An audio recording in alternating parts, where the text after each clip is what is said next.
তো আমাদের ক্যামেরাম্যান এখনো আসেনি, আসতে একটু টাইম লাগবে।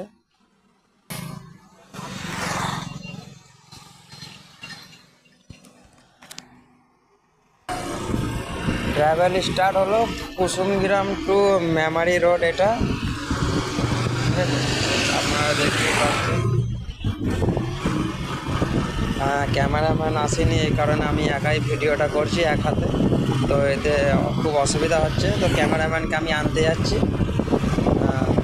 বাড়ি হচ্ছে সাতগেছিয়া, ঠিক আছে, সুপার মার্কেট। তো ব্লগটা বেশি বড় করছি না, ব্লগটা এইটুকুর মধ্যে শেষ করলাম। ক্যামেরাম্যানকে এনে পার্ট দেখাবো আপনাদের ঘরে ফেরে। আমার সামনে একটা বড় ব্রিজ আছে, ব্রিজটা আপনাদের ঘরে দেখাবো। এটা হচ্ছে বাকারপুর ব্রিজটা, আমি নিয়ে যাচ্ছি, ঠিক আছে। আমি চেষ্টা করবো করার ভিডিওটা। হ্যাঁ, এটা দেখতে পাচ্ছেন ব্রিজটা, ঠিক আছে। বাট ক্যামেরার